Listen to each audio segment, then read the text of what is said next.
शेर का बच्चा एक ही अच्छा और बहुलक का सवाल बहुत अच्छा है, 4 नंबर दिलाएगा।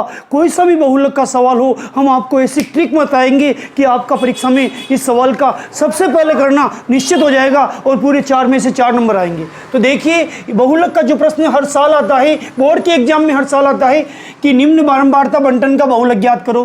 पहले डिब्बे में वर्ग दे रखा है 10 से 25, 25 से 40, 40 से 55, 55 से 70, 70 से 85, 85 से 100।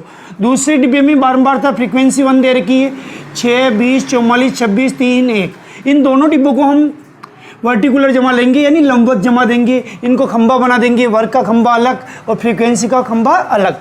अब आपको याद रखना, परीक्षा में बहुलक वाला प्रश्न यानी सबसे बड़ी बारंबारता ढूंढनी है। तो देखिए, सबसे बड़ी फ्रीक्वेंसी क्या है, सबसे बड़ी बारंबारता क्या है? सबसे बड़ी बारंबारता है 44। यहां पर एक आपको आयताकार डिब्बा बना देना है, तो यहाँ पर हमने आयताकार डिब्बा बना दिया। अब इसी को शब्दों में लिखो, सबसे बड़ी बारंबारता 44 है, तो आयताकार डिब्बा बन गया। और ये जो 2 संख्याएं साथ है ना, इसको बहुलक वर्ग कहेंगे। अब यहाँ से गिनते जाएंगे, सबसे लास्ट में जो संख्या होगी उसे एल कहेंगे। तो एल का मान कितना हो गया? 40। और ये जो डिब्बा बना है एफ वाले में, वो F1 का मान है, F1 का मान 44।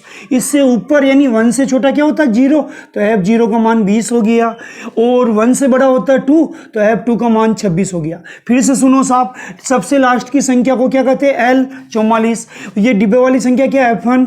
इससे ऊपर की F0, इससे नीचे की F2। तो F1 का मान 44, F0 का मान 20 और F2 का मान 26। और इन सभी डिब्बों में, इन सभी संख्याओं में कितने का गैप है? देखिए, 25 में से 10 घटा के देख लीजिए कितना आएगा? 15। आप चाहो तो 40 में से 25 घटा दो, किसी भी बड़ी संख्या से छोटी संख्या घटा के देख लो, h का मान आ जाएगा। तो h का मान 15। अब बहुलक का सूत्र, बहुलक का सूत्र याद करना भी हम आपको सिखाएंगे। एक लफंगा लड़का नानी के घर गया, उसकी पेंट 5 जगह से फटी और उसकी नाक से h निकलने गया। लफंगा लड़का यानी L, 5 जगह से पेंट फटी, पहली जगह ये 0, ऐसी जगह से फटी हम नहीं बता सकते, यहाँ से 2 बार फटी, यहाँ से 0 बार फटी, यहाँ से 2 बार फटी और उसकी नाक से h निकलने लग गया। सूत्र है, सूत्र में ज़्यादा हम आपको बता नहीं, हमने एक वीडियो ऐसा डाल रखा जिसमें सूत्र कैसे याद करें, उस वीडियो को भी जरूर देखें। तो देखिए, L का मान कितना है? 40। F1 का मान कितना है? 44। F0 का मान कितना है? 20। 2 F1 का मान कितना है साहब? 44। F0 का मान कितना है? 20। F2 का मान कितना है? 26। और H का मान कितना है? 15। सूत्र में सभी मान रखे। तो देखिए, 40 का 40, प्लस का प्लस, 44 में से 20 घटाओ, कितने रहेंगे? 24। 44 को 2 से गुणा करो, 88। 20 और 26 कितने हो गए? 46 इंटू 15। 40 के 40, प्लस का प्लस, 24। अब 88 में से 46 माइनस करने, तो 8 में से 6 गया 2, 8 में से 4 गया तो 4 इंटू 15। ये 24 और 42 दोनों 6 के बारे में आते, 6 चौक 24, 6 7 42।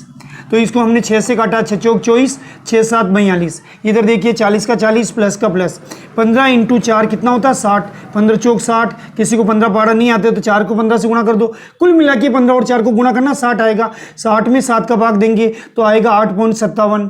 तो फिर 40 और 8 कितने हो जाएंगे? 48। पॉइंट वाली संख्या को एचजीटी जैसे कैसे उतार देंगे।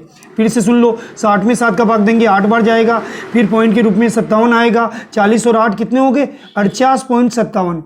ये आंसर आपके बहुलक के परीक्षा में बहुलक का सवाल जरूर आएगा। कृपया वीडियो को लाइक करें, शेयर करें और अगर आप नए हो तो जरूर सब्सक्राइब करें। मैं आपका न केवल मैथमेटिक्स में बल्कि साइंस और इंग्लिश में भी पूरा साथ दूंगा। एक धन्यवाद।